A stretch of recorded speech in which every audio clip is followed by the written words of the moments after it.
there, welcome to Align Your Stars. I'm your host, astrologer, transformation coach, and energy healer, Lumi Pelinku, and welcome. We're going to be covering the week of May 29th to June 4th. I cannot believe that we are at the tail end of May. It has been kind of long, yet the second half of it, in my opinion, has been just going full speed ahead since Mercury has gone direct, as you probably could relate. So, very interesting how this week is building up, because oftentimes we have quite a bit of planetary transits and everything, but the first half of this week is pretty quiet, which is kind of a good thing because if you don't know already, this full moon in Sagittarius will be on Saturday of this week. So we're kind of in this nice, calm standstill period. And I would say that's very essential for you to start contemplating as to the release themes that you are looking forward to in regards to the full moon in Sagittarius. So to begin, I want to talk about the moon transits very briefly because moon transits are essential to learn. However, but it's not as deeply as impactful as when you were looking at like transits, like planetary transits, like squares, oppositions between planets. Moon transits are very brief, but it's also really good to track because moons have to do, or like the moon days that you keep track of, it all has to do with your emotions. And if you know where the moon is transiting in your birth chart, it's going to give off the theme as to what you will be dealing with the next 2.5 days. When you are looking at the moon and how it's transiting your birth chart, it gives off opportunity, it gives off clarity, and as well as an understanding as to what you can work with in your birth chart. Because every time the moon rotates around your birth chart, it gives off this special opportunity for you to start paying attention to your emotions, or, it could even also power up manifestation abilities as well. And it's wonderful because when the moon increases, which it still is at the moment now, this is a great time for you to build up the momentum and motivation, or even just take notice as to like what's building in you. So if you, for instance, are having a moon transit over your 8th house of the inner self, it's the inner self, the vulnerability self, your path of intimacy, understanding vulnerability, it's like swelling there. And whenever the moon is really increased, like threefold or more, I should say, because we're towards the waxing gibbous phase, because that's towards the full moon. It's like a build. It's like a build of this overall feeling towards something that you probably can't really pinpoint your finger on, which I'm talking about 8th house themes. Or for instance, if the moon is waxing gibbous, which is the moment right now, in your 10th house, maybe there's a building of pressure at work, or there could be like this building of you needing to complete something at work and you feel this pressure to fulfill that in time. So as you learn these rhythms and know the practical guidance of your birth chart, you're going to be solid and golden when it comes to you charting out your productivity. It charts out like your understanding as to why you go through emotional days. That's why I always recommend my clients to have a moon journal and just record feelings. Like you don't have to record like your like a novel of how you're feeling. It could just be like something where you're keeping in record as to those days that you are experiencing these things. And as you look for the next month, because it repeats. Every month the moon does go into repeat in the signs. So just keep track to see what's going on. And if you could optimally work in your life or optimally, understand your path and connecting with others and relationships, or even your own personal understanding, you get to have that moon journal as a reference for you to understand these things. So I usually like to talk to my clients with how to use their birth chart to productively, basically have an understanding as how they could deal with the rhythms in their life. Because I feel like it's really important to have an understanding of yourself and as well as your overall engineering makeup as a soul. Because as souls, we enter into this body when we first take our breath. But at that moment, when the stars are aligned, when you are breathing your life into existence, that's what you were equipped with. Because all the planets and stars and celestial bodies stilled in that microsecond as you took your first breath. And it's very essential for you to understand, why were you equipped with this? And what can you do to help yourself understand your overall being from a very personalized level? And when you understand your birth chart, that's going to give you this, it's going to give you this sacred feeling and as well as sacred connection to self. And that's why I see the birth chart as a wonderful conduit of you channeling your higher self, because every time you look at your birth chart, it's like a meditation. And that's from my own personal experience, but it's also from the clients that I've worked with. Every time I'm with a client in a reading, when they're like looking, they're seeking me out for guidance and as well as reassurance and things, I usually silence myself. And I also help the client be in composed kind of standing when they're analyzing the moment that they're in now and questioning why they need that reassurance. And it's through them understanding their soul's natural makeup in the birth chart. So when I do bridge that connection, because I'm the translator, like all astrologers are the translators, they're the guides to, the connection of birth charts with their clients. Like, we're able to decipher the language, yes, but the client can also learn the language by building up a better understanding of who they are. And of course, you know yourself, but from the esoteric level and as well as the divine connection to self, that is when you're going to be able to create the life that you want. When you are in alignment with these specific planets and understanding the rooting of whatever pre-patterns you've been instilled with, you're going to be able to rise above that and be able to attract different outcomes to your life situation. So it's really important to know that. And I usually like to engage with my clients. Like, if you are listening right now in the audience, if you've been my client before, my coaching client, you know this about me. I like to have you leave the reading empowered. And I also like to have you leave the reading knowing yourself, knowing your overall, the threads of your birth chart. I'm talking about the cosmic threads here, because all the planets and where they were stationed, they're threads to your being. They're threads to your auric field. It's information that you are constantly generating and absorbing in your day-to-day life. And when you understand these things, if there's specific information that you need to decipher, understand, or rise above in terms of like any challenging patterns that you were given or living through, you're going to be able to cut through that and work it to your advantage. That's why it's so crucial to know your birth chart, because it's such an incredible gift, because it's an opening. It's like a portal that opens. I'm not saying you're going to be interdimensionally traveling. No, I'm not saying that you can't, but I'm not saying that you will go through that at the first reading that you get. But it does open up a newer, higher state of an awareness. And that's why astrology is so powerful nowadays, because people are waking up to this understanding that this modality has been around for thousands of years, and it's meant to be respected because it is an essential tool for you to rise above any challenges that you've experienced in your life. And you're going to be able to invite the serenity, the peace, and empowerment in your life. And that's the end of story here, because I really like to open up with that, because astrology has been given this, it is getting very popular with the collective, but it's polarized now. I see the polarization. I see the stereotypes. I see the jokes. I see the things. And it's okay, because I laugh at memes sometimes too. And I've said this to many, many times before on this podcast, but it's still something that's been nudging me, because I've been working with astrology for many years. I've been reading up on these since I was 11, like a long time ago. Okay. It's like 22 years ago. I can't believe I'm saying I'm 22, like I'm 33 right now. But it disturbs me to see how people are seeing the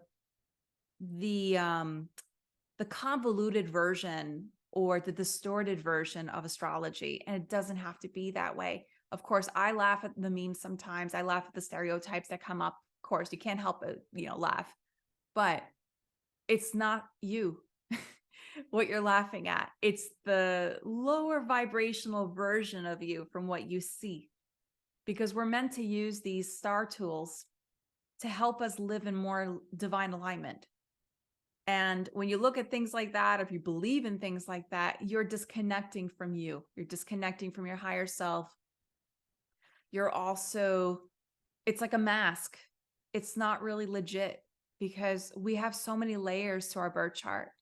And it's so sacred when you build that connection to self, and as well as enhance your understanding of your cosmic story. And it's just such an incredible modality. And I'm very happy to share this space with you on, my podcast and as well as my YouTube channel. Like, it's just something that I am so passionate about because I love connecting with people. I love coaching people.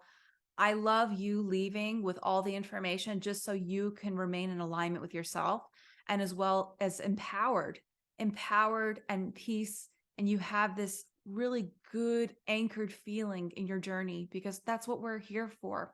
We're meant to help each other. Yes, but we're also meant to establish a stronger link with our higher self.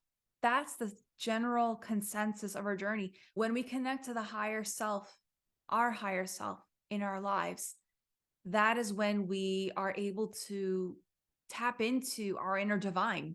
The inner divine is within us. It's the code we have. And it just illuminates when you understand yourself. And I want to open up with that. And thank you for listening so far. So thank you. I'm very grateful for this. And this is a very special episode because it is a little bit short when it comes to the transits of the week. However, I'm going to be providing a full moon analysis for your sign. So stick around for that. You're going to have timestamps in terms of you looking to your sign ahead of time, but you can also look at your sun sign as well as your rising sign. And special surprise, I'm drawing cards for you today. This is my favorite part. So if you're watching this on video, you're going to be able to see the cards. But when you listen to this on the podcast, I'll do the best I can to remember to mention the name of the card and just, verbatim if the need be. Okay. So very excited to share this week for you as we open up, covering the week of May 29 to June 4th. We're going to begin this week by covering the moon transits, very brief. Okay. So starting on Monday and Tuesday, May 29 to May 30th, the moon's going to be in the sign of Libra. So if you're working with the moon and Libra energies, the moon and Libra energy has to do with beauty. It has to do with fairness, balance, establishing this sense of grace in our environment around us. It's just this understanding of knowing the importance of polarity. Now, the sign of Libra has to do with integration of the polarity. It does not have anything to do with the polarizing view of what is and what could be. So if you're dealing with a Libra in your life, or you are a Libra in your life, especially on this day with the moon in Libra, the themes around us will be about the questioning of, if you are perplexed by one idea, be sure to shift your perspective to the other in order to keep yourself balanced, because when you're drawing yourself into one way of being, that's only going to deter you from understanding other opinions or other perspectives in your journey. And the moon in Libra is wonderful when it comes to camaraderie, creating this union. If you want to start enhancing communication with your partner, because Libra rules Venus, or Venus rules Libra. So we point to Venus. Venus has to do with love, has to do with values. It has to do with enhancing the communication as to what you want to do with your partnership. So if you're in a partnership, if you want to open up this communication involving with where you want to go in this love, this is a great day or a great set of days for you to begin that discussion. Okay. And that is the moon in Libra memo for you. And now we move on to Wednesday and Thursday. So it's from May 31st to June 1st. The moon will be in the sign of Scorpio. Time to take the deep dive and understand the core importance in your life and values. What is building up in you? Scorpio, and I understand Scorpio very well in my practice. Scorpio has to do with seeing the darker tone of life, but also bringing the dark shades of existence into the light. So it's in no way to condone that Scorpio is in any way dark for these 2 days, the moon in Scorpio being that sign. It's meant for you to bring light in terms of what has been dragging you down, what has been weighing you down. How have you felt in regards to your own personal life? Like, is there something that needs to be cleared and unearthed? So these 2 days are very good for investigating something, but this is the root of your feelings because the moon in general rules the feeling sector of life. So with the moon being in Scorpio for these 2 days, this is all about you cross-analyzing the root of your intensity, if you have any, or becoming deeply introspective. It's a quiet day. It's meant for you to just withdraw and just be silent. Invoke the silence in order to receive the clarity that you need to bring light to any situation that you need some kind of explanation for. And that is the moon in Scorpio memo for you. So then we move on to Friday. Friday, Venus trines Neptune. Now, this is a lighter tone, beautiful, lots of water energy here because Venus is currently in the sign of Cancer, while Neptune is in the sign of Pisces. These two in a trine, it's a mutual reception, mutual understanding of love, and as well as transcendence of the love. Where are you now in your love story? Do you need to rise above the egoic mindset and start seeing the eyes of your beloved like the divine? Because in every person that we connect with, the divine spark lives inside them, believe it or not. I know it's hard to see, but on this day with Venus and trine to Neptune, you're going to see life around you very differently. It's a great day involving your love matters because you're going to be able to see the reasoning behind if something didn't work or the reasoning behind why you were acting a certain way. It holds a very compassionate tone, these two exchanges with these two planets. It's wonderful because you can also become the conduit of endless creativity in your life. And this is like a download of incredible information for you. If ever you're feeling like you're going through a writer's block or you're going through a creative block or a block in any kind in regards to, creative expression that needs to be freely expressed, this is a great day for you to allow your imagination to flow through, and you will receive incredible insights for you to, break free from the confines of linear or logic, because logic and linear, we do need it. Yes, I respect that. However, sometimes when you're too enclosed in the linear and as well as the logical mindset, that's what's going to enclose you from inviting innovation in your life.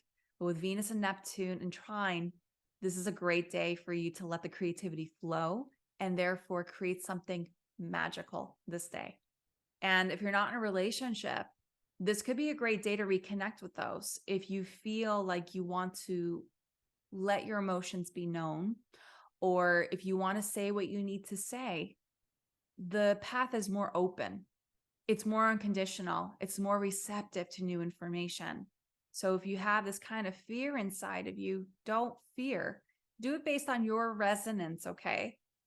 I would recommend to align more with your heart, because this is a very heart-related transit, because Cancer, Venus in the sign of Cancer, has to do with the heart chakra.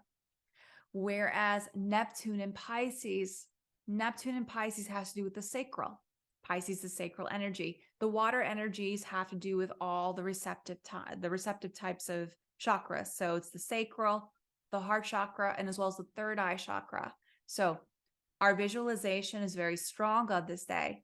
Our feelings are very powerful this day too, because the moon is in Scorpio on this day. So all the water signs are activated here. It's like a grand water trine we have happening. So if you're feeling highly emotional on this day, this is the reason why. It's touching those parts of you that needs to be released. There's a release because, as I mentioned before, like the moon being in Scorpio, investigate with what's been weighing you down and let it out, bring it to light. Now with the Venus and trine to Neptune on top of that, there's a very unconditional release or an unconditional kind of output and input that you're going to be receiving. So it's a very powerful day when it comes down for you to understand how you are generating yourself in your personal life, in your personal relationships, how are you connecting with people? Are you connecting with people truly and authentically in alignment with your soul self? Because our souls awaken on this day. Of course, we always have our souls with us. Absolutely. But especially on water heavy days, the souls speak through us and channels through us even more seamlessly. So hold space and be mindful as to what kind of information that you want to draw out of yourself in regards to where you are in your journey, and hold compassion for yourself if you feel like you're not in the place that you're in now. I'd say this is a really good day for you to experience some form of divine intervention. So enjoy it. Enjoy this and let the cleansing waters of these energies wash over you. Channel in the information that is meant for you to be guided in your journey without any judgment, and believe in that. Now we move on to Saturday on June 3rd. Full moon is in Sagittarius. It is the archer, the wanderer. It's the energy that invokes our sense of wonder in our journey, and as well as invoking this inspiration of how high we want to go with our ideals. Now, the sole anchor of this transit is Jupiter. Jupiter's in the sign of Taurus. So these two celestial bodies, even though they're very different, the signs, they hold a common language in some way. Now, the release energy, because full moons have to do with the release. Everything is fully culminated at this moment now, where you stand. Now, with Jupiter in the mix, this has to do with the release of our old perceptions of our self-worth, how we view ourselves involving money and relationships. This is the area in your life where you'll be experiencing the need to release a confined pattern that you find yourself in. It's very powerful, this full moon, because as I said before, the archer has to do with aiming high with our ideals. However, what is it that you need to let go in order to make room for you to climb up and reach your goal? And for this brief full moon transit that I just explained right now, we're going to cover that more in depth later after we talk about the end of this week. So hang on tight for your sign, okay? So now we move on to Sunday. On Sunday, Mercury conjuncts Uranus. It can be an electric kind of transit because Uranus is all about earthquakey or like swift changes, while Mercury is the information that comes through. Now, in terms of electricity, it's not really from the outside, like the external. It's more from the inside of our bodies. What is it inside of you that feels earthquakey at the moment? This will be a pressure point for you to realize what needs to be unearthed. So this week, there is clearance in regards to you understanding with what needs to come up to the surface. Now, this day alone, it's like the finality of some sort because it's the day after the full moon in Sagittarius. So this can be a very powerful time because this Mercury has to do with information. Mercury is an association with channeled forms of information as well as insights that's going to help you realize what you need to take with you or what needs to be shaken in the process, which is Uranus. Uranus wants to, shake you up. It's meant to shake you up and help you understand with what needs to be changed in your life. What do you want to invoke? How do you want to fully align with your new and improved kind of self? Now, it has to do with your own trust in this whole process, because Uranus in everybody's chart, your natal Uranus, as well as the transiting Uranus, which is the one right now. So Uranus in the sign of Taurus has to do with shaking up the foundations. Like, what have you been building towards? What needs reinvention here? Following somebody's template or someone's conforms can lead to blockages or as well as dead ends in your journey. With Mercury in the mix on this day, on Sunday, this has to do with you understanding, a new and improved idea will come out of the woodwork here for you. And you will understand what you need to do in regards to formulating with what's going to work with you in your life. So it's a shift that you will experience on this day. It doesn't happen so often with Mercury here with Uranus. I mean, it happens like once a year. So last year around this time, you probably felt the same way.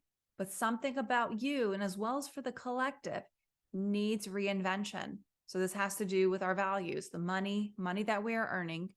Businesses could also do with our own self-esteem and values and relationships. It's like anything that has to do with the Taurus energy, it's Venus ruled. So Venus ruled energies has to do with how we are anchoring income and as well as how we are anchoring in relationships. So Mercury conjunction with Uranus will shake up your old perceived understandings of what these values mean for you. I would say have patience for yourself with this transit because you just have to let it flow through you. If you understand Uranus and how it works, I mean, Uranus is like, it's like probing. It's like not exactly probing like a Scorpio energy. It's more like probing, like consistent rocking. And when you ignore the rocking, it increases more. So you have to just take note with what is shaking up inside you and trust your intuition in that moment when you're understanding what the root of this trigger is coming from. And that is Sunday for you. And that concludes the week. We're going to begin by discussing the full moon in Sagittarius. But before we do that, I want to announce to you that I'm hosting a Summer Solstice event on June 21st. It is an opening event for those who want to join my coaching program, which is called Cosmic Alignment Coaching. I'm enlisting 7 people for this program to join me for these 12 weeks at a reduced founding members entry fee.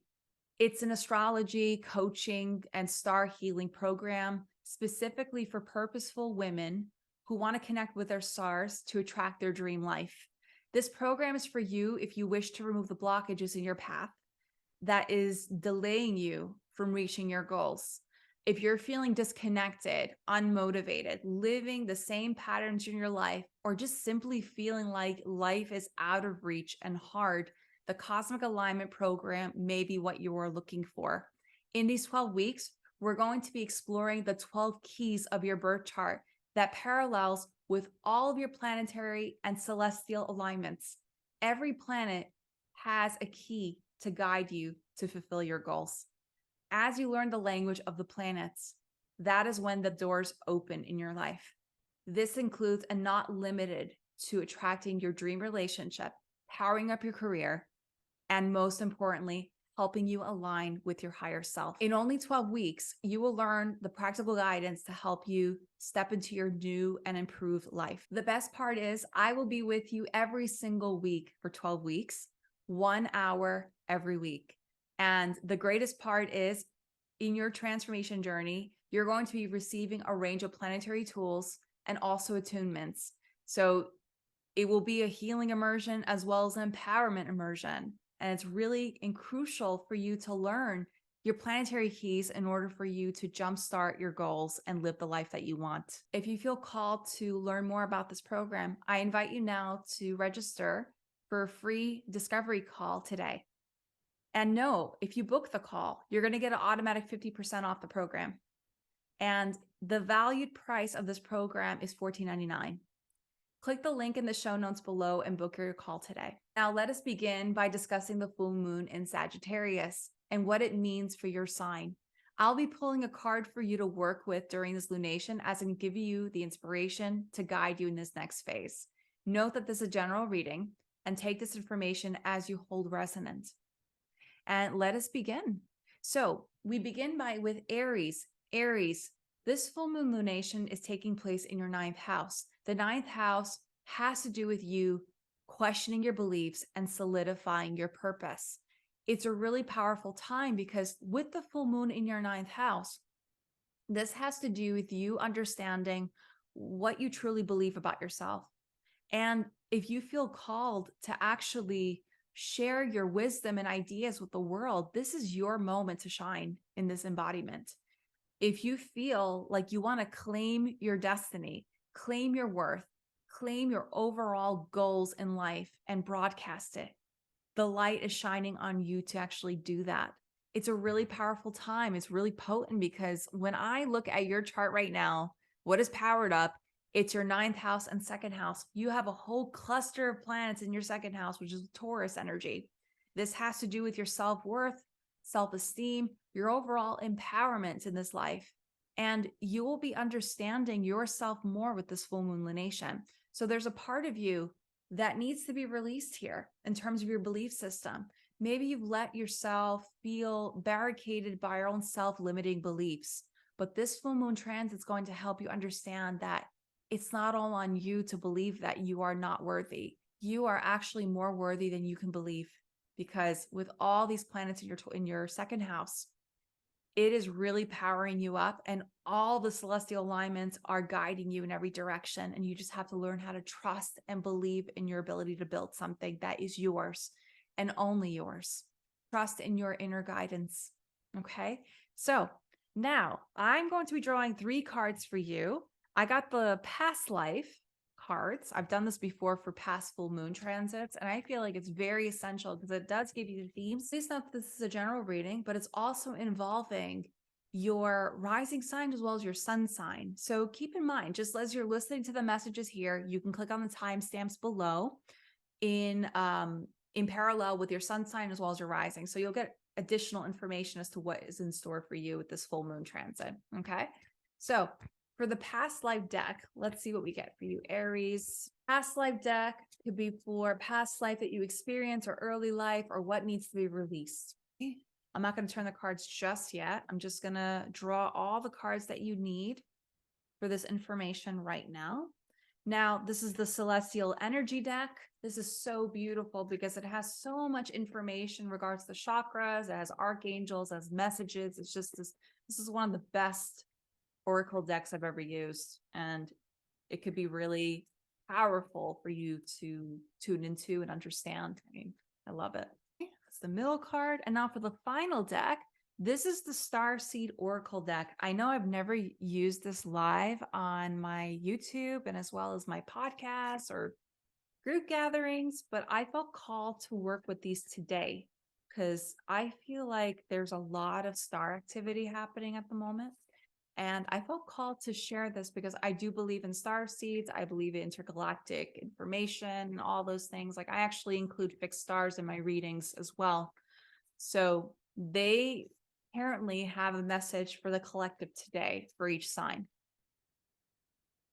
And this is for you, Aries. So this is just your advice card as to what to work towards or what to look forward to. Okay. So what we got is Celtic. From what I'm actually receiving from this card, this has to do with it's like old buried beliefs, because this is actually in relation to what's happening with the full moon for you in your birth chart, because the full moon's in your 9th house. 9th house has to do with the old archaic energies, the old archaic wisdoms. What has been generating you for these last years or several years or throughout lifetimes? Like what are you fully resonant with? Now the Celtic energy or the Celtic card, this could do with your past life being in the Celtic, like in the Celtic realm. Perhaps you want to become more aligned with the elemental kingdom, the elementals. I mean, I'd say like what's coming to me is like a fairy energy or like anything like that has to do with the elemental, like unicorns or butterflies, or like, well, butterflies are here and now, but like I would say like you connecting with the elemental region or the elemental realm is through connecting with nature more, like even getting more involved with nature as the means of clearing your head and getting more inspiration for you to channel your higher ideals in life.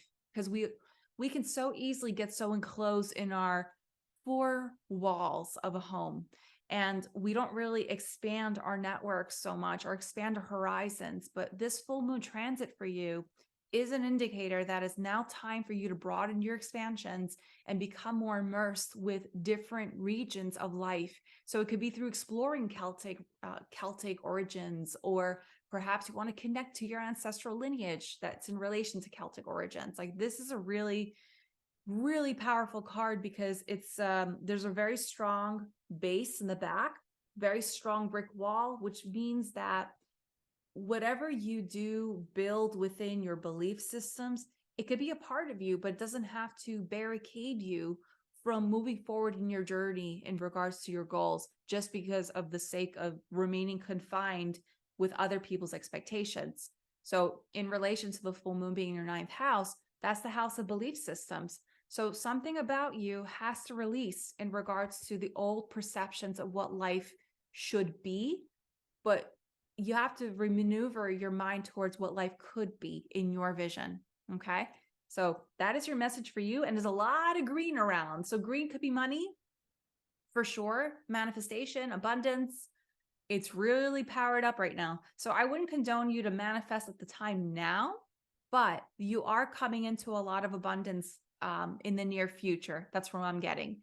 Or if you're fearing that you don't have enough or anything like that, it's time to release that self-limiting program that you're enmeshing yourself in and step into this abundance mindset, because you got a lot of green in this card, which means that you're all equipped for you to attract the abundance that you want in your life. Okay. So trust that. It's really beautiful, this card. I love it.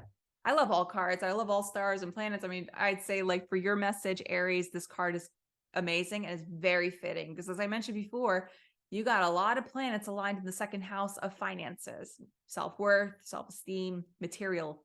So this full moon transit will be an upgrade for you as you learn how to release and discard the old things that you've been like holding inside you for some time. It's time to reinvent and invite a new flow of belief, self-belief, personal belief.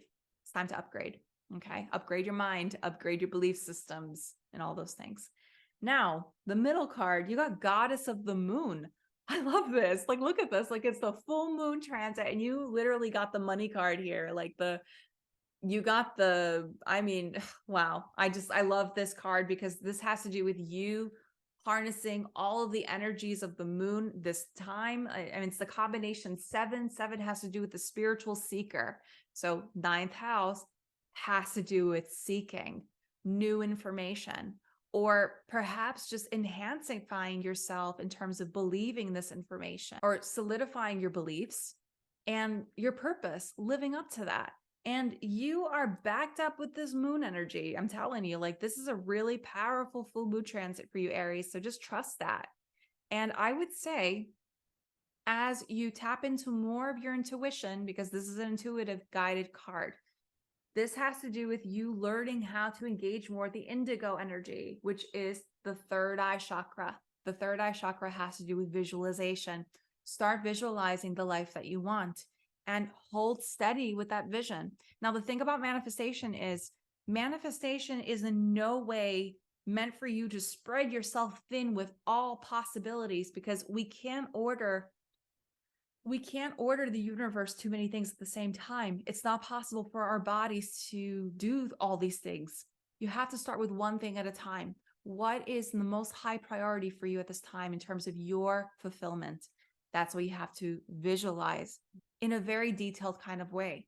And as you do that, that's going to help you attract whatever it is that you want to bring into your life into full culmination.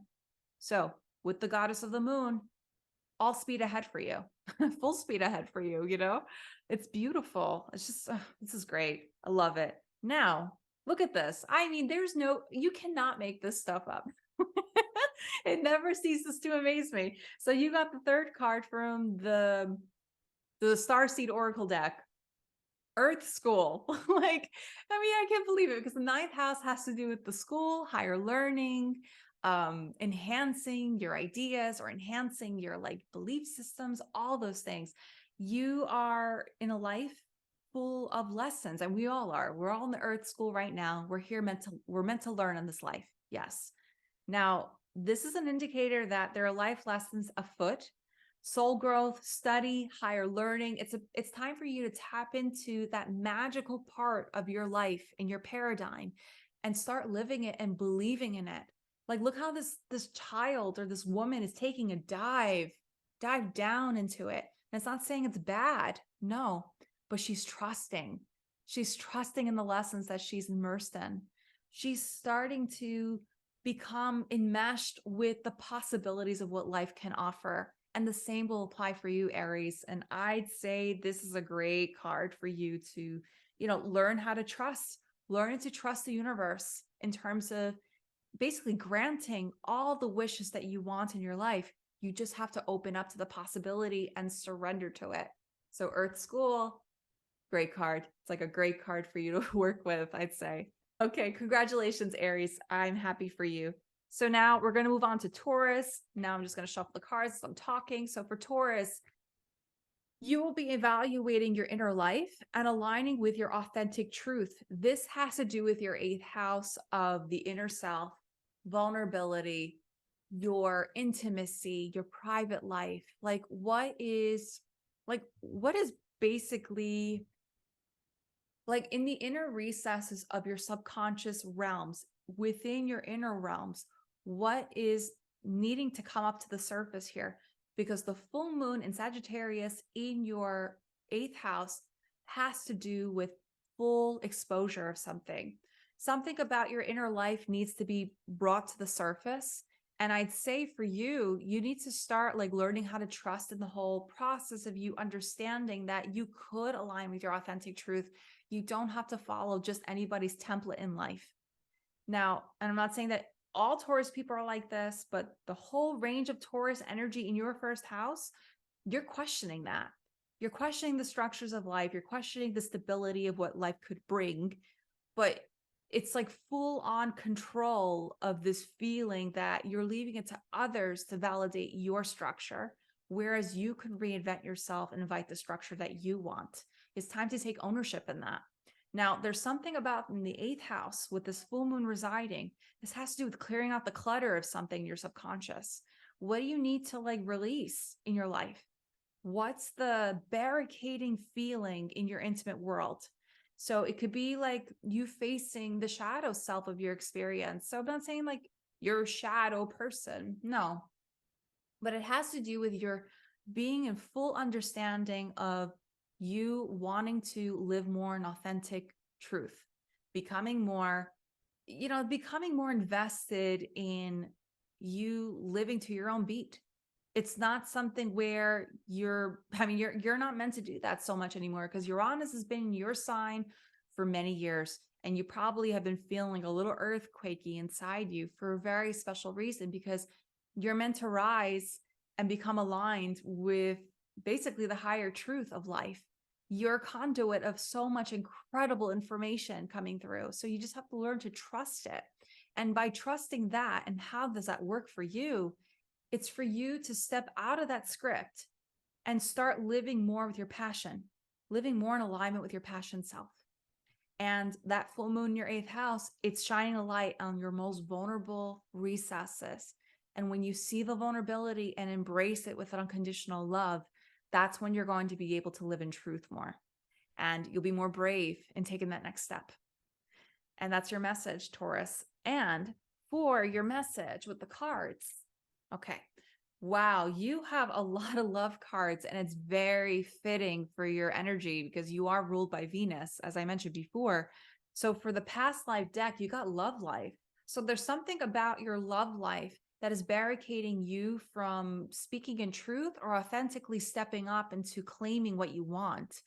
And it's not to say that your love is in any way doomed to fail or anything like that, but there's just something about the love life in which your wires are crossed. And it's very fitting because the nature of this full moon transit, it is opposing Juno. Juno is the asteroid that has to do with marriage. And in your case, the marriage asteroid's in your 2nd house, which has to do with finances. It has to do with values, like the questioning of the values, which has to do with your needs of growing and as well as the retention of your finances. So there's some new information that needs to come up to the fore in regards to how you are working with the money in your partnership, if you're in one, or if you are accumulating wealth just for planning your future, if you're getting married or if you're actually building your life with your partner and all those things, that has to come into close review here because Juno is in your second house, which means that you have to communicate more openly in regards to, what's happening here, like just not letting like things go with the flow. It's in fact meant to help you step up and understand that you need to take charge in regards to what you want to do with this finances and all those things. It's good for partnerships too. But in terms of this past life, perhaps the release for you is, for some of you, it might be like a past heartbreak. It may also be a past life love that might be coming through into your life, or the person in your life right now is, making you question regards to your love life and where it's going. So I would say just open up that discussion and be comfortable with that. And you need to be comfortable with the uncomfortable discussions because that will help you understand how you are navigating your love life. Okay. And you are fully supported in this because I see in the next card with the crystal energy deck, you got Angel of Love. So love, love, love for you. Oh my God, it's amazing. So the Angel of Love is with you right now. She's helping you understand that you are fully supported in your journey with love. If you're looking for love, if you want to attract your love, all those things, you're on the right path. Now, for those who want to open up conversation, the uncomfortable topics with the partner, invoke the Angel of Love to help you in your journey. And she will help you open up those pathways of healing in your relationship. Or if you need to, create peaceful resolutions in your partnership, this is the time for you. And remember how I said the full moon's taking place in your 8th house? It's vulnerability. So your vulnerable state is in the full light here. So it is heightened, your emotions. It could be, but I would say just selectively choose the time. It doesn't have to be on the full moon day itself, but this is the transit for you to understand that this is the theme that will be playing out for you the next 6 months. So the Angel of Love was with you. She's got a lot of roses on her. She's got pink wings. I mean, I'd say like this has to do with like the sacral chakra because this is the sacral chakra that's powered up for you. The pink chakra has to do with the thymus. It's above the heart a little bit, near the shoulders. So this has to do with you speaking love because it's between the throat chakra and the heart. So right here, this is the thymus chakra. It's all about speaking from the heart, not speaking with resentment or speaking with, impulsivity. Channel in more of your feelings of support and love and authenticity. That's what's going to help you. Okay. And then the final card, you got a lot of pink cards here, I say. This one's called. Okay. So this card is, the name of this card is Called. Okay. Soul gifts and training. It's time to step up. Remember how I was saying there's a lot of planets in your first house that has to do with Taurus, and Uranus sitting in Taurus in the first house. It's helping you step out of your old paradigm and start believing in what could be, reinventing yourself, opening yourself up to new forms of information. And I'm not telling you to become psychic or a medium or anything like that, but just expand your outlets of energy, expand your outlets of possibilities in your life by living in different tempo. See how this woman is wearing pink right here? I mean, wow. It's just like, never ceases to amaze me how all these cards parallel in some way or form. So I'd say soul gifts and training. So perhaps maybe you'll have to undergo training in regards to understanding love or understanding how to connect with love more on the energetic sense, as opposed to the physicality. Physical is great, absolutely. But the physical love is only a part of the love. Intimacy is more through energy and connection, intention. And that's what Called is. It's time to step up. So if you feel like you need to speak up on something, if you want to claim to the universe, I want love that is for my highest and greatest good, that's your affirmation. You can work with that. Okay. And this is your message, Taurus. It's so beautiful. I mean, it's, even though full moon's in your 8th house, it's not something to be afraid of. This is just a great time for you to upgrade yourself and level up your life experience and become more aligned with your overall like true self and authentic being. Okay. And that is your message, Taurus. Okay, now we move on to Gemini. You are releasing old patterns involving your relationships and prioritizing your well-being. The full moon is taking place in your 7th house. So what is it about your life story in the love matters that needs to change here? You are accumulating quite a bit of information in your subconscious realms. I would have to say that your whole 12th house is full of planets, which is Taurus energy, right?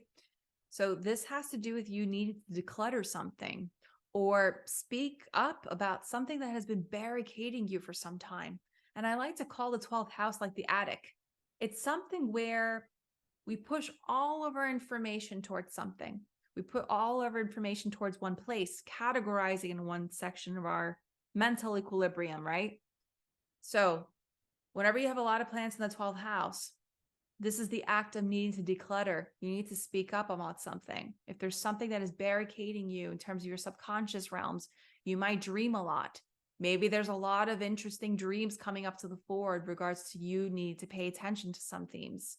And I would have to say, this could involve your partnerships and relationships.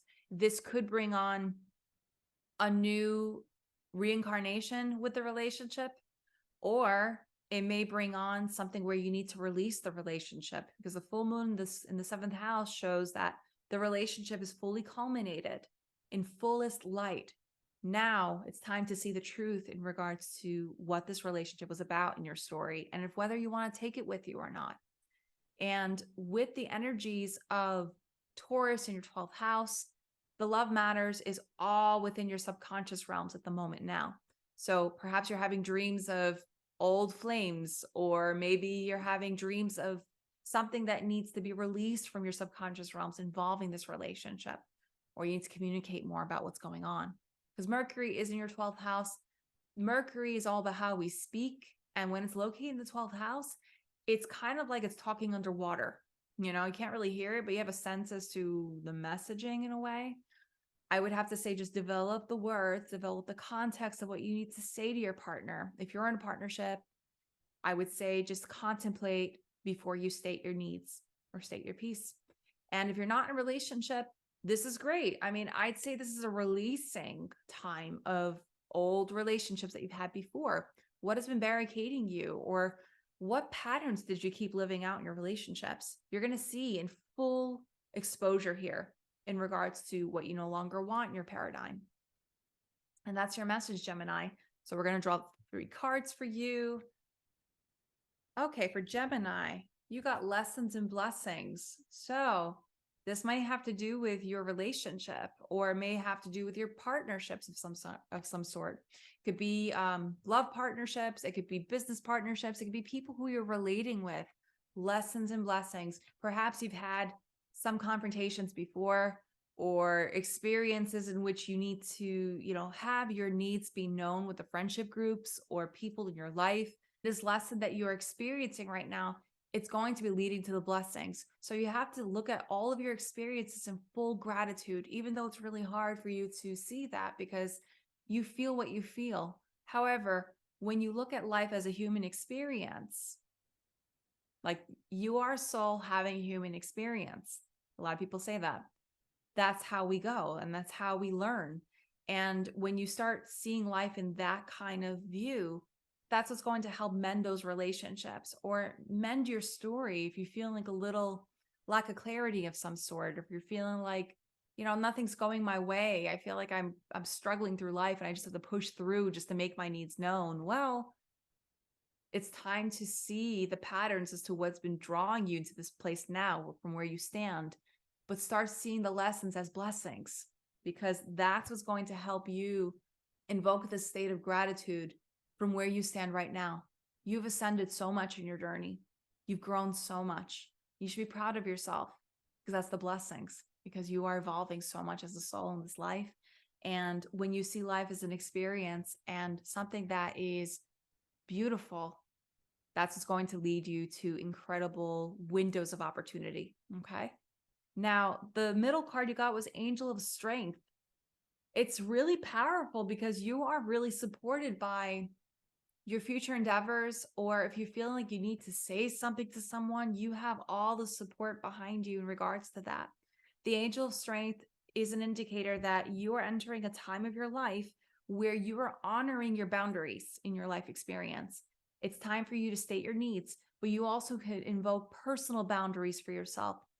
What negative mind frame is coming through? Any dialogue that's coming into your life where you're feeling barricaded, the voices of doubt, the voices of anger or negativity or something like that. You can invoke this Angel of Strength to help you navigate through those trying times in order to create the liberation in your life. And this is a card indicator by the solar plexus chakra. It's power, it's the stomach. So you have to state with clear conviction of your needs and boundaries. Okay. So as you state those with clear intentions, that's what's going to help you stay anchored in your journey. Now, for the third card, you got I Remember, Soul Plan, the fated life versus the destiny life. So how do you see your life in your story right now? Do you see your life as something that is beyond your control, or do you see your life as to what you can navigate through as your own, as the co-creator? Now, this card, you see how she's just standing, she's just sitting there looking at what life could be, but kind of like at a standstill where she's like, I should just maybe let this happen on its own, or should I make a move by my own charting for myself? You could. Soul plan. Because as souls, we have the free will experience to channel what we want in our life story. It's not something where we are living an archetypal story. Archetypal stories, it's all in the literature that we read. It's all in the movies that we watch and shows or music videos and all those things. But you don't have to live that way. It's time for you to step away from that script and claim the life that you want by you charting out your story. You're the writer and the creator and the artist. So believe in that. And that is your forecast, Gemini. Now we move on to Cancer. Cancer, the full moon is taking place in your 6th house of the body, the daily rituals, the mundane, the routines. Now you have to slow down, start slowing down and cater to your mind, body, and spiritual well-being, because the full moon in its fullest light in the 6th house is going to be very absorbent. You're going to feel all the feelings. And for whoever you are connecting with on this day or the next 6 months, it's time to be more mindful as to who you are attracting in your life, because all of the planets that are located in your 4th house, it's requiring you to review and evaluate who is in your energetic field, because whoever you are involving yourself with, it's not to say they're bad in any way, but are they uplifting you, or are they deterring you from achieving your goals that you want? Because your 6th house energy has to do with the absorption of information for who you are connecting with in your everyday life. Now, there's a needing for you to start evaluating as to how you are optimally extending your energy to others, because you absorb everybody. You are a helper, you're a healer, you're a teacher, you're a philosopher. You like to enmesh yourself into people's well-being quite a bit, respectively. But with this moon being in your 6th house, the body requires you to slow down and become more caring towards it. Take care of your well-being, take care of your circulation, just take care of all of the things in your body that requires upkeep, and go through like some kind of nice goddess and goddess ritual. Like if you feel like you want to have a sound healing practice, or if you want to like get into like some kind of rituals for yourself, it'd be really good for you. And I'd say like around this full moon transit, like I'd say like create like more beauty in your everyday life. Like just start like doing something like flower arrangements, or do something where you are creating something of your own, just so you can ground your energy down, because you extend a lot of your energy out to others. And especially this full moon, it's in regards to how you are spending your energy. So just be mindful of that. And it could be a great period for you to just evaluate with what's going on in your everyday life, rest, rejuvenate, review. That's what's required for you for this full moon transit. Okay. Now I'll be drawing the 3 cards for you at this moment. Oh, you too. Okay. So you got the same card as Gemini, called. Interesting. Okay, so let's get to the three cards that you get here. You got Mother as part of the past life card. Interesting card because, yes, the moon is ruled by Mother. Now, it's very interesting. Perhaps you are questioning your motherhood. Maybe you're questioning the maternal figures in your life, or maybe Mother is going through something right now. There's a chance for you needing to become more engaged with the inner child work because, there's two little children here and a mother reading. She's actually catering to these children, becoming more mindful and in their needs and educating them in those things. Maybe you want to involve yourself more with home related matters and slowing down your process, or perhaps slowing down and taking care of the mind, body, spirit in relation to this full moon energy. This has to do with you engaging more with caring for yourself and engaging with activities that will empower you as opposed to extending yourself to too many people, because you do sometimes, I'm not saying all cancers are, but the archetypal example of Cancer is mothering or understanding nurturing in life. Well, with this Mother card, it is an indicator that it's time to review your status of what motherhood means for you, or how you're connected with feminine energies in your life. And it's very fitting because the moon will be in trine to Lilith on this day. So Lilith is another feminine archetype, feminine energy, but it's the repressed anger. So trine with the moon, maybe there's something that needs to come up to the surface in regards to anger or resentment or needs in regards to mother or motherhood. Maybe you need to ask more for help, or maybe need to clear the air with Mother or something of that sort. Okay. And on the plus side, Mother could be something where perhaps you need to be more mothering for you, like extending more of this sense of nurturing for yourself. Like if you're feeling the void of motherhood or feeling the void of not being the child at one point in your life or your early part of your life, this is your moment now to start mothering yourself in order to satiate that void. Okay. Now the middle card, solar plexus, is Archangel Chamuel. Archangel Chamuel has to do with prayers, has to do with protection, also empowerment. So I would say if you're feeling like not empowered in any way or lack of willpower to get going in your journey because you feel kind of emotionally spread out, or you feel lack of motivation of some sort, the solar plexus chakra is going to be activated on this day. And you can work with Archangel Chamuel to help you out with that. Chamuel is really good also to make amends with relationships. So if you are like involving Mother, perhaps if you want to gather the courage to, build that momentum or build that discussion that you need, Chamuel will be able to help you with that. Okay. And like Gemini, you got the called card. So yeah, it's time to step up and level up your soul gifts and training. Like if you feel like you're just doing something like the mundane job, because 6th house is the daily life and work and career.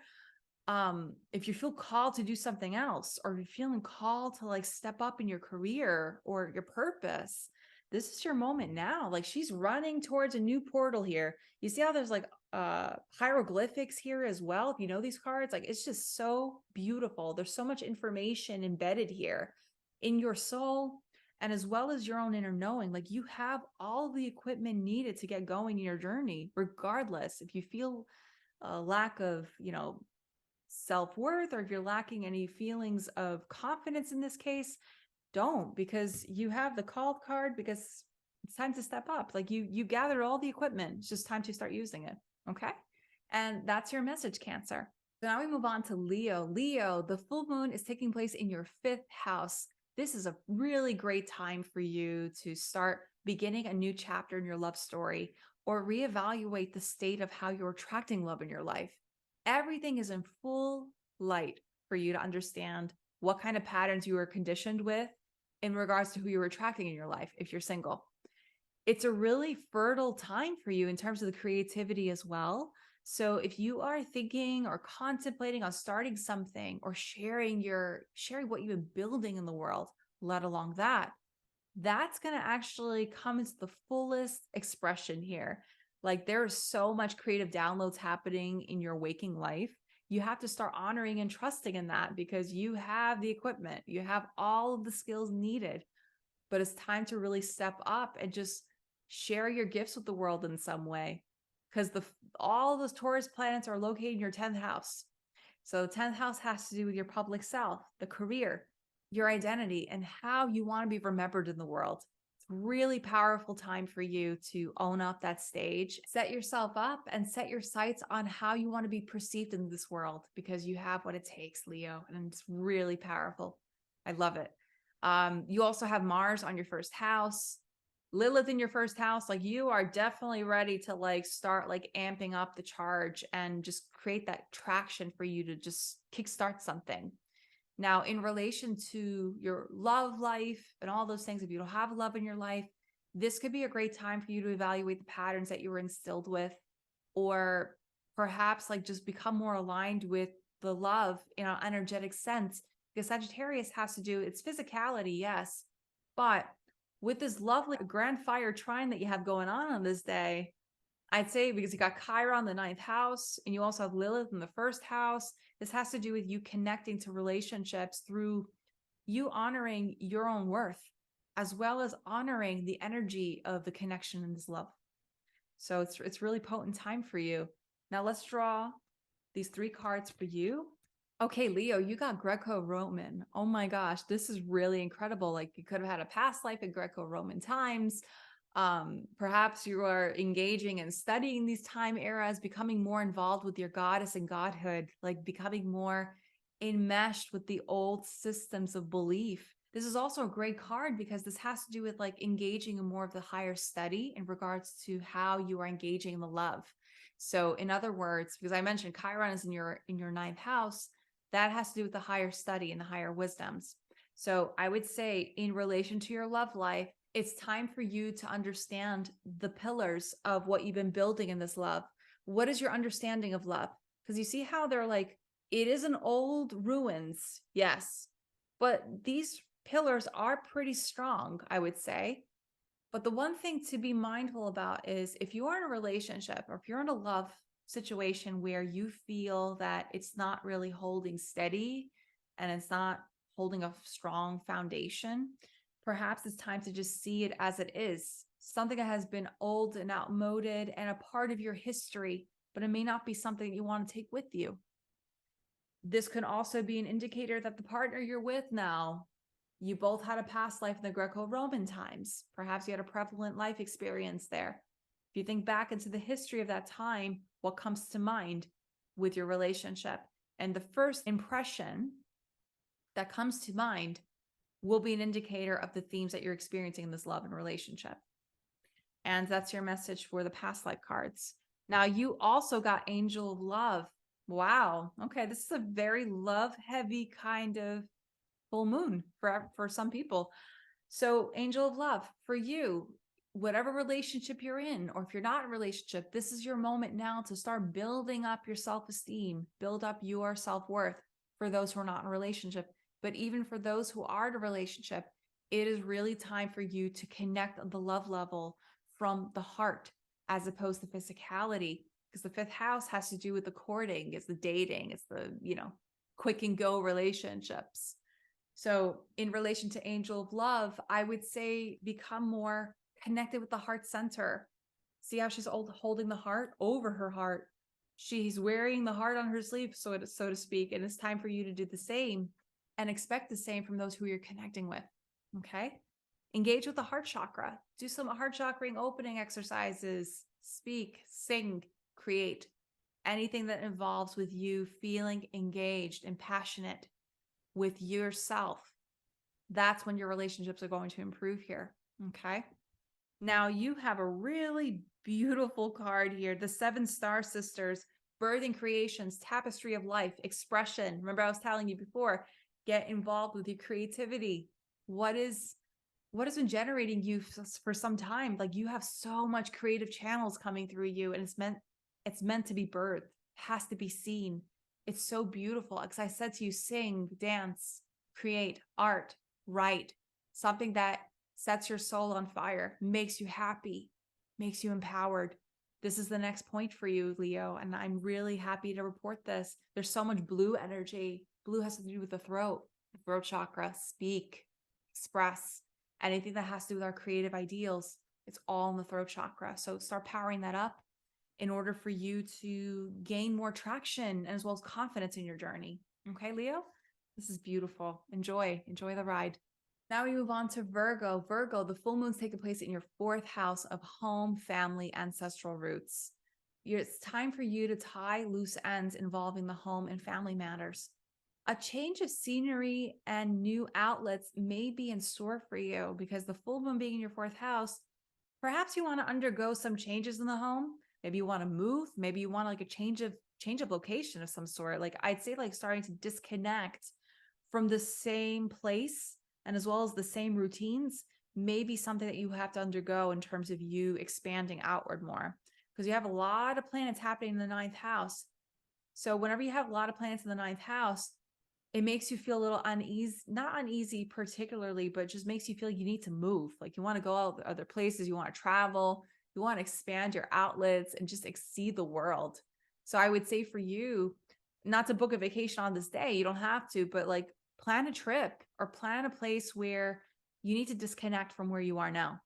And that will help power you up in terms of your motivations with life and as well as your motivations with any creative ventures you want to take on later. Because the 9th house has to do with writing projects, has to do with publications, has to do with your it has to do with like your higher ideals of life and even expanding your mind, becoming more invested in your studies and educate yourself.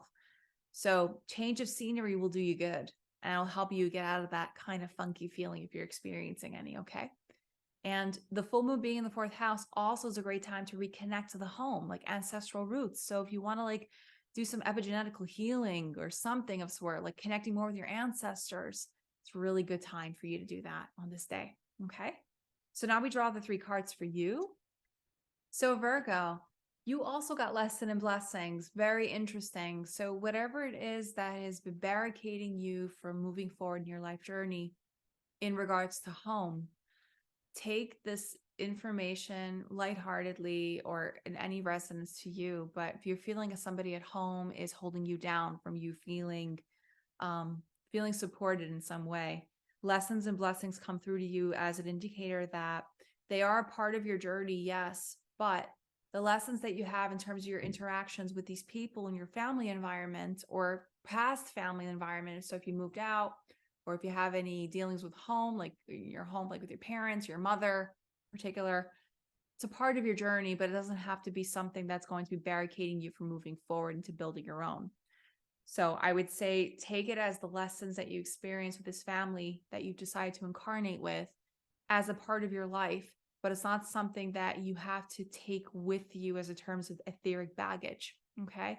Just start releasing that and hold this state of grace in regards to who you are and as well as where you are in your journey. And don't let anything or anyone say otherwise for you to question that. Okay. So as far as lessons and blessings, just see the lessons as a blessing, very much so like gratitude practice. So that is your message for you, Virgo, when it comes to the past life cards. Now, for the middle card, for the crystal healing deck, rest and rejuvenation. So as I said to you before, with the full moon taking place in your 4th house, no need to book that trip. No, but you need to undergo this state of rest and review and reflect as to where you are now with home, anchoring yourself down in terms of where you are now, because you have a lot of activity in the upward portion of your chart. It's too much. So it's time to like anchor everything down by resting. And it's going to help you channel through better information for your well-being and as well as clarity that you need to move forward with your journey. Okay. And you see how he has like all this light energy around him. I want you to start invoking this practice, like a self-clearing practice. And everybody can do this, whoever's listening to this. Visualize a white tubular light from the cosmic skies above, showering all down into your body, invigorating all the cells, your space around you. And imagine all the tensions in your body rooting down back into the crystal core of the earth. Like imagine, just in your mind's eye, as well as imagine, just feel it, you know? And I would say that's going to help you feel very refreshed in wherever you are. If you're feeling impatient, if you're feeling angry, if you're feeling like just this sense of aggravation of some sort, try this exercise. It's going to help you root down as well as instate this calm in your life. Okay. Now that's your message, Virgo. And now for the final message for you, fall into my arms, surrender, holding the opposites, extremes of life. Perhaps there's something going on the home front that is pushing you and resistance, and as well as pulling you. So I would say just surrender to it and leave it to the divine, as well as your needing to rest and rejuvenate in terms of where you need to go in your journey from here. So if you are feeling pulled between a rock and a hard place when it comes to the home and as well as work, prioritize you. Prioritize your true feelings as to how you're experiencing the body. If you're feeling the need to retreat, honor that part of you. Okay. So that's why I was saying, book a vacation of some sort, or book a place where you are getting out of the mundane of the same four corners of your household and routine, and just get a new, just set your sight on something else for that temporary period. It will give you that energetic reset that you need. Okay, Virgo? So now we move on to Libra. Libra, the full moon is taking place in your third house. It's time to listen to your voice and state your needs loud and clear. Remove the superfluous information. So the moon anchoring down in the house of the mind and ideas, there's a lot going on in your life and your space that you probably need to remove from your, basically from your surroundings, and just have yourself surrounded by the state of quiet before you decide on the words that you need to speak. The reason why I'm saying that is because you have a lot of planets happening in your 8th house, that whole stellium of Taurus in the 8th. 8th house has to do with the subconscious, the inner world, like what's been like buried in the basement. It's just something that needs to go through a purge, like in terms of what you've been generating inside with the mind, and as well as the feelings in your body, the energies. It's a really great day for you to release, do some release work, active release work when it comes to releasing old programs of your life. Old programs, like in other words, it has something to do with like anything that you're thinking of yourself or thinking of the world around you. It's time to rewire your body and rewire the mind in terms of thinking otherwise.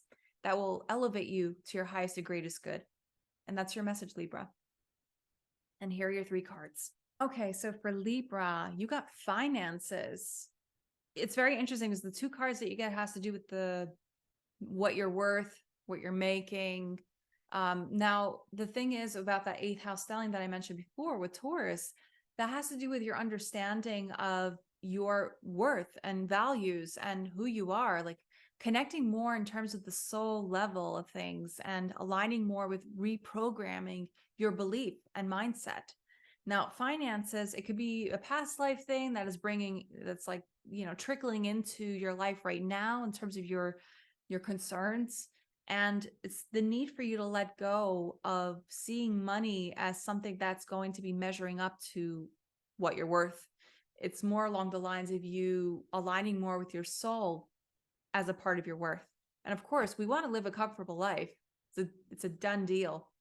But the thing is, when you're always constantly, decelerating yourself into the state of the like the survival and the feelings of like, I really want my finances to be good, and I want everything to be this, and this, like thinking a lot. So as I said before, the full moon in Sagittarius in your 3rd house has to do with you superfluous information that you are receiving now, or superfluous information that you are generating in your mindset right now.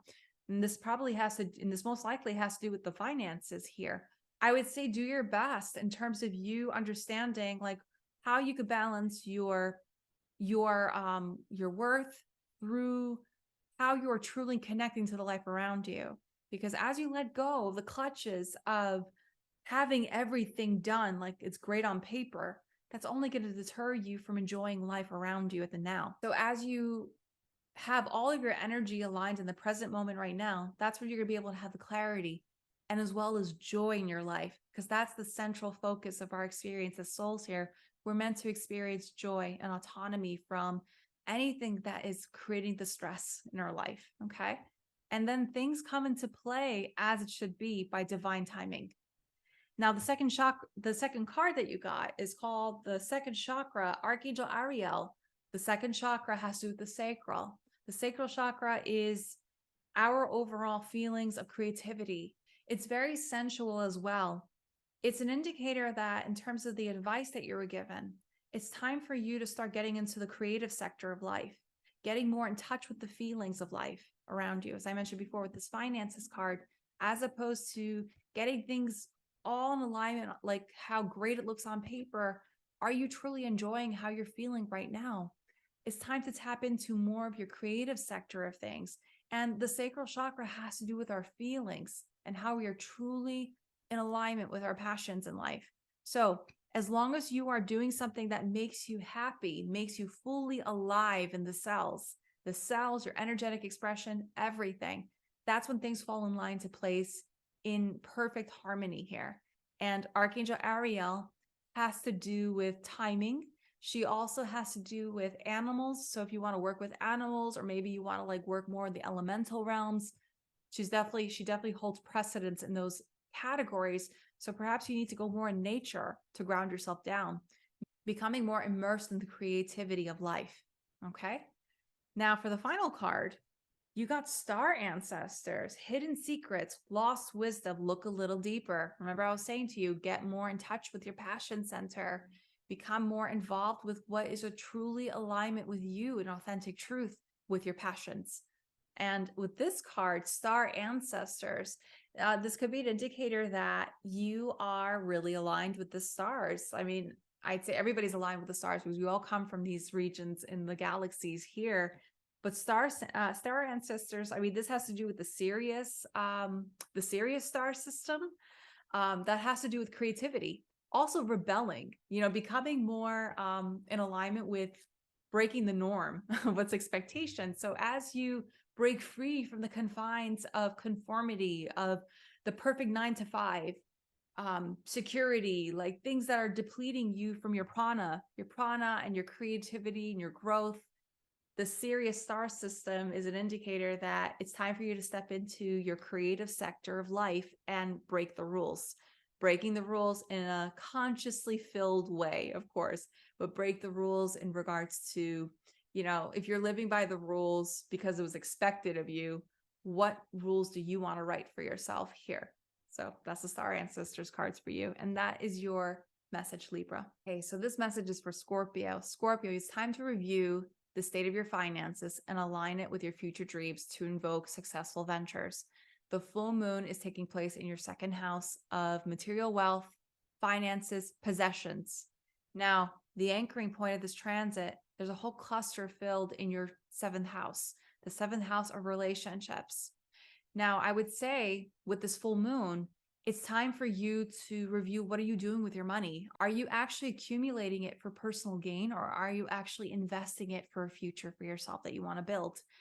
This can be a great time if ever you want to establish new forms of partnerships, like for businesses, like if you want to like name your terms with relationships in regards to business partnerships, I'm talking about here, okay? For collaborations. So if you want to open up your networks, in terms of you expanding your outlets and exposure, this is a really good time for you, or reconnecting with those that you've once had connections with. There's an open outlet for you to work with this.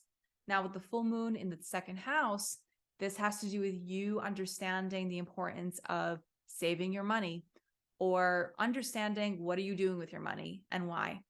Investing it towards something that could accumulate greater wealth will be in your hands as long as you choose to wisely invest. Okay. Now, I'd say in relation to this transit, with the moon and square to Saturn in your fifth house, that has to do with some kind of like push, pull, resistance in terms of creative direction.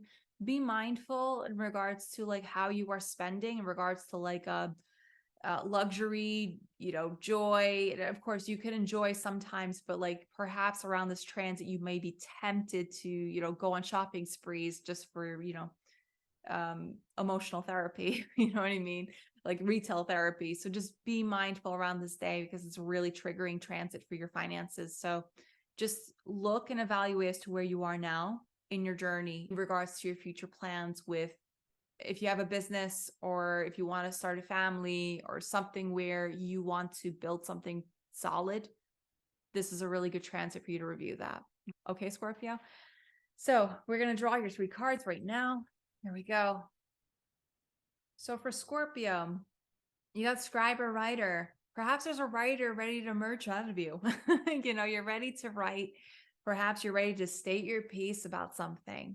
You are a messenger. You are meant to spread your light or influence into the world in some way or form, because you have the South Node currently in your first house and it's just about to emerge into your 12th house. But there's a part of you that is ready to emerge in regards to the old archaic self that you once presented yourself, and you're ready to redesign who you are. And this could be through some kind of writing adventure, or perhaps you want to like engage more with the creative outlets in your life. And as you start writing your thoughts or writing your ideas and becoming more organized in your process to how you're building your life, that is when you're going to be able to solidify your future plans here. And in relation to the finances sector, perhaps you want to start enlisting the role of a bookkeeper or an accountant or something, or someone who's going to help you become more organized in your process to life, become more structured. Okay. And that is your message for the past life cards. Now for the second card here, you got the guard and the gate. What's holding you back from really extending your wings and flying away from this normal or this usual patterns that you keep living out? What's holding you back? Like, what, you have the keys in your hand, but what will it take for you to actually turn that key and start expanding your networks and exploring the world around you? This could be through a future endeavor. It could be a business plan. It could be a writing project like this.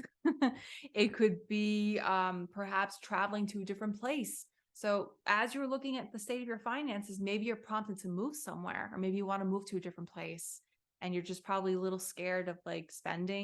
Maybe you're scared of leaving the old environment, but you have what it takes to start this and do this with your own resonance. Of course, the number 3 card is an indicator of creativity as well, like information, maybe getting more information as to what you're doing with, with your plans, with your money, contemplation. Absolutely. We all need to do that. Yes. But do more of your research before you make that decision. But you have the equipment, believe me. So now for the third one, you got Jupiter in the background. That's really cool. I'm going to show you in about a second. It says, you're not for everyone. Embrace your weirdness. Find your true north. Remember I said that? Time to step out of this old confined reality that you keep barricading yourself in. And it's time to walk out and face your north. Now, face your true north. Yes. And you're not for everyone. So if you feel like you're barricaded down by the pure reasoning of expectation or security or something like that, that's going to deter you from living in full alignment and truth. And it blockades you from attracting different opportunities in your life that you want to attract in your life experience. I would just say, like, open your arms and embrace what life can offer for you. Become more receptive to the experiences in your life. Because as you stay enclosed here, it's only going to be the same routines that you keep living out. And as you realize that and really step out of your comfort zone, you will attract the life that you want. And that is your message, Scorpio. Okay, so now we move on to Sagittarius. Sagittarius, the full moon is taking place in your first house. It's time to cast your mark, not in the sand, but in the stars. Claim your dreams by aiming high and start the course of what you want to do. So the full moon taking place in your first house, it is an indicator that you are in the full limelight of your experience here. You are ready to expand your outlets of creativity, your outlets of adventure, and you're ready to soar above the mundane of the life that you've been living. You are ready to start spreading your wings and spreading your joy around the world to see, because I see all those planets in your 6th house. The 6th house has to do with your everyday life. Lots of activity there, which means that for everybody that you are talking to or even connecting with, they are giving you some form of information that you are meant to take into account in regards to your future goals here. So whenever I see Uranus in the 6th house, you are attracting very interesting people in your life. Interesting people that are meant to help you embrace the eccentricity of what could be in your life journey. You are meant to remove the old, outmoded way of living. You're meant to invite different forms of information in the foreground of your purpose here. So Sagittarius, I invite you to really engage more and aim high with your motivations, because you have all those planets supporting you in the ninth house as well. You got Mars there, you got Lilith, you got Fortune there. Like at this moment, like this is a great time with Mars sitting in your ninth house. You got all the push and traction to actually set your goals here. Okay. And you have the stamina and full backing to begin this project, begin this adventure, wherever it is that you're setting your sights on. You have it all in your hands.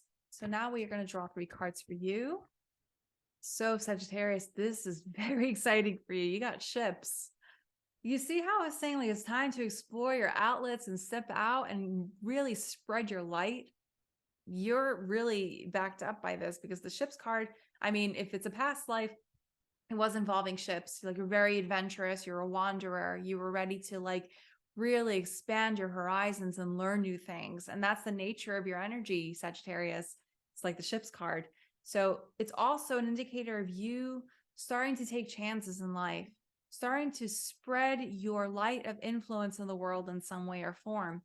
And I love all of the white sails here. The white sails is an indicator of a pure new start. You starting to trust in the beginnings, the new beginnings. Even though it's a full moon, you are fully in the limelight of your energy here. And wherever it is that you are pushing all of your ambitions on, this is a great period for you to set a new course for yourself in the stars. And in the middle card, you got the Magician and the Mirror. My gosh, you're an alchemist. You are ready to merge so many creative ideas in your life, and you are a true magician in this life experience. So again, you have all of the support needed. You see how this magician has an affinity symbol on above his head? I mean, this is such a beautiful card when it comes to you merging all of your ideas and alchemizing it something that is truly yours. So I love this water energy and the fire energy. The fire has to do with ambition, motivation, get going, work with your emotions and your passions, align with the passions. That's what's going to be able to give you that traction needed to begin, and as well shine your true light in the world. You have what it takes. Now, for the last card, you got Portal. Doors are opening. You decide. Rewards. Wild card. You see, everything's open for you, even though it's a full moon. Full moon denotes endings, but in your case, it's time to celebrate something that you've been working so hard towards, because you have all of the backings from your angelic guides, star guides, whoever you are affiliated with. They are supporting you. They are right behind you in terms of you taking that next step in your journey. So congratulations, Sagittarius. So now we move on to Capricorn. Capricorn, the full moon is taking place in your 12th house. It's time to quiet the mind and invest your time in your soul needs. And as you do that, that is when your relationships will evolve and deepen. So as I see what's happening in your chart, all the planets are in your 5th house, the stellium of Taurus in your 5th. This has to do with your love, how you're connecting intimately, like in the love of life, and your joy, and how you are expanding yourself. And perhaps this is a time for you to review your role in regards to your child's life. If you have a child, or if you're planning to have children, maybe you're contemplating about the idea of it. So it's a very fertile and open window for you to take that chance in reviewing this part of your life. And if you're thinking of starting something new in regards to creativity, because it's a very fertile area in the 5th house. 5th house has to do with love as well as creativity and your joy. What are you excavating here? You know, like, what are you creating with your own hands? So I would say start quieting the mind, focus in on what is really have high priority for you. And that's when you're going to be able to navigate through with what's in true alignment with you in this moment now. But it's time for you not to necessarily jump and move with your plans, but it's more about evaluating with what you need to do. Okay. And that's your message, Capricorn. And now for your 3-card message. Okay. So for Capricorn, you got trust and faith. So remember I was saying to you that the full moon's taking place in your 12th house. This has to do with your subconscious patterns. Also, it's the area in our lives, the birth chart, where we are connecting to a source outside of ourselves. So for instance, like the divine, our angelic guides, our oversoul, higher soul, if you will. Trust and faith has to do with you letting go of the expectations of others and as well as expectations of yourself. So much. Let go and release and trust and have faith in those who are outside of you to help support you in your ventures, wherever you are in your journey, because they are there for you. There's so much beauty in the support of the angelic realms. Like they are here for you as you call forth into them. If you open up to that, if you open up the channel of you trusting in the faith, that's when they're going to be able to help you find the clarity needed in your life. And it's such a beautiful card. And I would say, like, even though you may feel like, because the subconscious, we do get lost in our subconscious realms from time to time. It's time for you to quiet down the mind. Remember the message before. You may feel like you're in a shadow at the moment, but it's okay. You just like give yourself time to contemplate and introspect with what's happening in your waking life. And the light will flow through regardless. You'll find it within yourself and you'll find that state of peace that you need looking for. Okay. Now, the second card you got was Yin Yang. It's a very spiritual card, very much like this. It's like letting go, trust, have faith. Now, the Yin Yang has to do with you integrating the two forces, the masculine and the feminine inside. The masculine and the feminine integration. So this has to do with you understanding one or the other. Are you becoming too receptive to life, or are you becoming overly controlling in life? Now, overly receptive means passive. If you're passive, it's just like letting life go by you in autopilot. Or if you're overly aggressive and controlling, you want to take charge in everything that you do and everything that's happening. That's the yang energy. Yin is receptive, yang is assertive. So this is all in the importance of you merging the two principles together and understanding, taking action, but you also have to invoke the sweet surrender and being receptive to the whole process of your journey. And it's such a beautiful card because you got that green and yellow and blue. So green has to do with the heart. Blue has to do with the throat and also the third eye chakra, because I see indigo a little bit here too. So throat has to do with speaking. Green has to do with the heart. Third eye has to do with the visualization. So while you integrate all of those things together, that's when you're going to be able to master this kind of energetic integration. It takes time. Nobody has it perfect. But the yin yang process here in life has to do with our understanding of knowing the two roles, the masculine force and the feminine force. So when you learn to integrate those two together, that's when you become a much more serene and calm and collective person, as well as a soul. So enjoy this message, Capricorn. And then for the final message, you got Whale and Orca Elders. Share your song, frequency of sound, diving deep. So very similar to the 12th house energy that you are going through with this full moon in Sagittarius. So I would say this has to do with you learning how to become more receptive to the forces beyond yourself, and also share your song. So if you feel like you need to say something or you need to share like an idea or share your vulnerabilities with the world around you in order to release. And if you feel like it will help someone else just like you, that will help you. And the frequency of sound, maybe you have to start like listening to music more and understand how to become more receptive to the divine guidance that could come through you, because you could become a channeler. Anybody can. It's not only select group of people. It's all about becoming more open to the universe and its messages I could send for you. And with this 12th house energy that you are diving into, diving deep. So dream journal, I would say start like requesting the assistance of your guides through your dreams. Like you could do that. You can also do journaling before you go to sleep in terms of requests. Write a letter to your future self, or write a letter to your guides if you feel the need to channel through them in your dreams, because this is a period for you to start unplugging and becoming more receptive to your higher consciousness state. Okay. And that's your message, Capricorn. Okay. Now this message is for Aquarius. Aquarius, the full moon is taking place in your 11th house of networks. Claim your future vision and involve those who are in your networks and friendship groups in order to anchor your goals. So the full moon in the 11th house is great for camaraderie, celebrating your connections, celebrating anybody who's in your life, who's in full support of your journey. And I would say with all of that activity happening in your seventh house, this is a really powerful time for if you want to merge partnerships or if you want to reconnect with old friends and old networks who have actually helped you before in your journey. You could reconnect to them. Now, also, with all that activity happening in your fourth house, this has to do with the home. Now, those near and dear to you have to be emotionally receptive and supportive to your goals. Remember to anchor in your ideas by those who fully support you through the emotional context, and they will actually cheer you on as opposed to questioning you and questioning your authority. With all of those planets in your fourth house, it's all about you learning about the importance of building up your emotional security for yourself. Absolutely. But with this full moon transit, it's all about you assessing who's in your life right now, who is supporting your goals in this venture. Okay. And that's your message, Aquarius. Now, here are your 3 cards.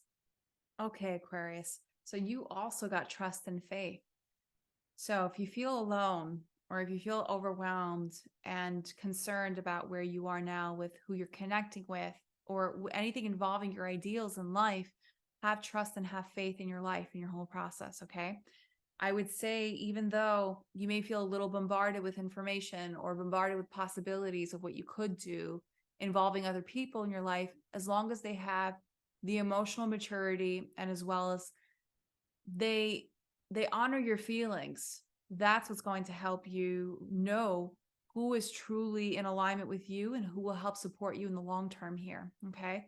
Trust and faith also indicates that you have to have faith in yourself and not always seek the validation of other people. You'll have the ability to step up and as well as claim the dreams in your journey. Okay.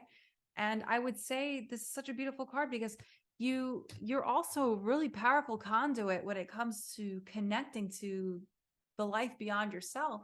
It's through your connections with people, though, who you are connecting with in your everyday life, because you see all the colors and patterns of others. And you honor that part of them because you're so diverse as a soul. You're on the path of understanding the nature of people in all shapes and sizes and colors and anything. And I would say, with that special gift that you have, all of those who are aligned with you and, who want to be a part of your tribe, they will show themselves to you when you elevate to that frequency. Okay. Now, the middle card you got was indecision. There's something about your life right now where you are at a crossroads and not really taking charge in your life with the decision that you have to make. I would say hold steady. You have to slow down because the next card shows slow down also. So it's the next card in terms of the message that's intended for you, Aquarius. So when it comes to the indecision, I would say, yes, it does take time, but sometimes when you do sit on the decision that you have to make, that's when you're going to lose the opportunities down the road. So you have to decide what is in fully alignment with your intuition. You have to trust your gut when it comes to whatever decision that you have to make. Just know that no matter where you go or where you turn, you're always going to eventually end up in the position that you were meant to go anyway.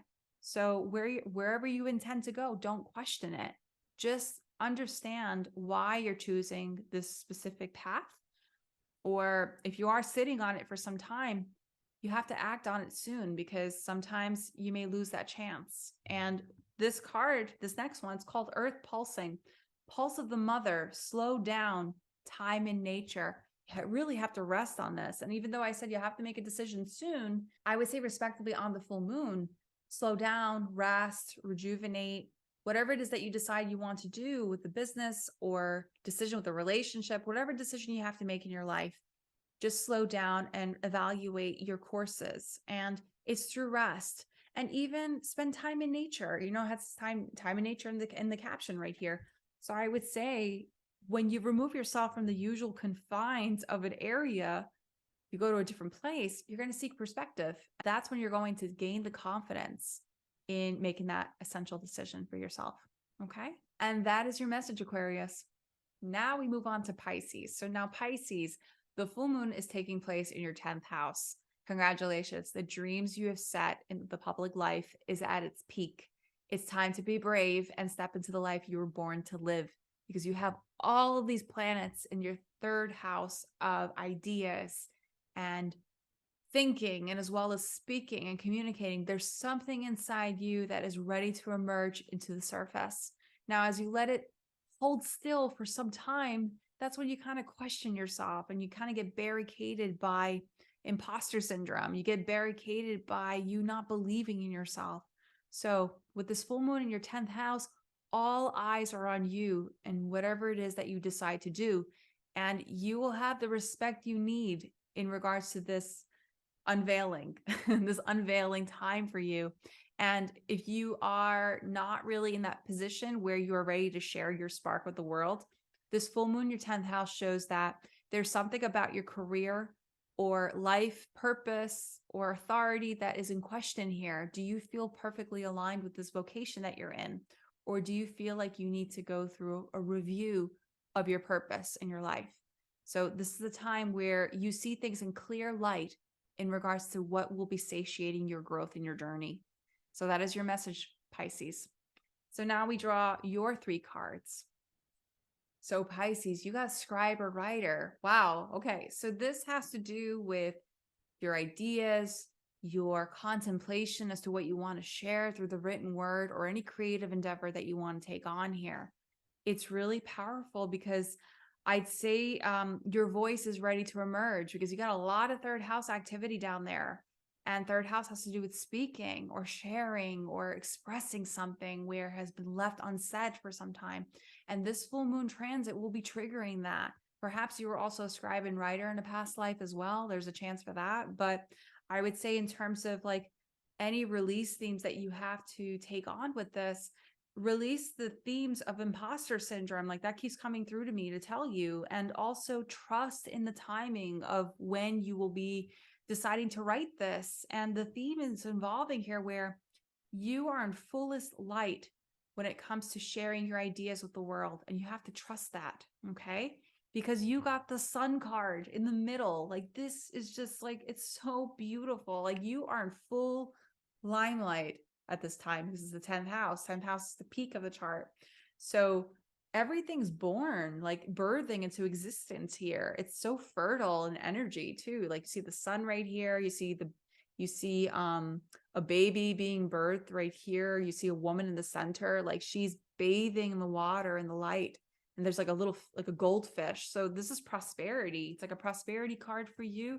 So whatever it is that you're deciding to do in terms of creative endeavor or business venture or whatever it is in terms of career, where your eyes have set its sights on, you have to learn to trust that, because you are in full clear light. And whatever it is that you decide to express with the world around you, or express your worth with your superiors, you'll be seen, very much so. And look how there's a book in the upper left-hand corner right here. Upper right-hand corner right here. Oh my gosh, it's like so much synchronicities here. Like there's scribe or writer, there's a book in the corner. So perhaps some of you who are listening to this or watching this probably have a book that's ready to emerge out of them, and learn to trust that and just go with it. Okay. And remember how I was saying lift the veil. The card that came through is called lifting the veil. It never ceases to amaze me with the words that come through and what needs to come out. So lifting the veil, in your case, questioning everything, anything unaligned must go.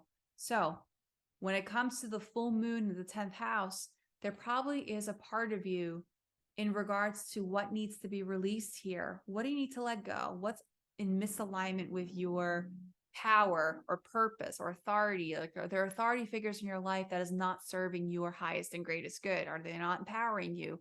Or do you not feel empowered within yourself? It's time for you to question the reason why. Where is this stemming from? Now, because you have all of those planets in the third house is like a busy body when it comes to our ideas. It's a busy body when it comes to any ideas and in dialogue that's generating inside. So it might be like negative thought patterning, or the tendencies of being negative, or questioning like yourself, questioning and doubting.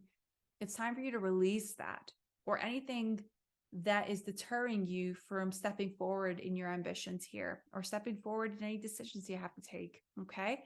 But lifting the veil means that you will see the truth. You will see the truth in matters as to what needs to go. And I congratulate you, Pisces. So enjoy this full moon transit. Okay. So thank you so much for joining the Align Your Stars podcast. I know this is a very lengthy episode, and I hope you enjoyed listening to your sun sign, your rising sign, as well as the card draw for this full moon in Sagittarius. I want to thank you so much from the bottom of my heart for being a continued supporter in my channel. If you haven't already, please like, subscribe, and share this video with anybody that you feel would take benefit in watching this. And I thank you all from the bottom of my heart. And if you haven't already, please subscribe to my newsletter on my website, which is lumipelinku.com. You will see it on the show notes below. And also, if you would like to book a free discovery call in regards to the coaching program, my Cosmic Alignment Coaching, you can book a free discovery call. You will have a 50% off offer if you book this discovery call. You can also check on my services, my readings, all my offerings that I extend on my website, which is also lumipelinku.com. I thank you so much, and I hope that you will have an enlightening and bright week ahead and a happy full moon. And I will see you soon. Be well.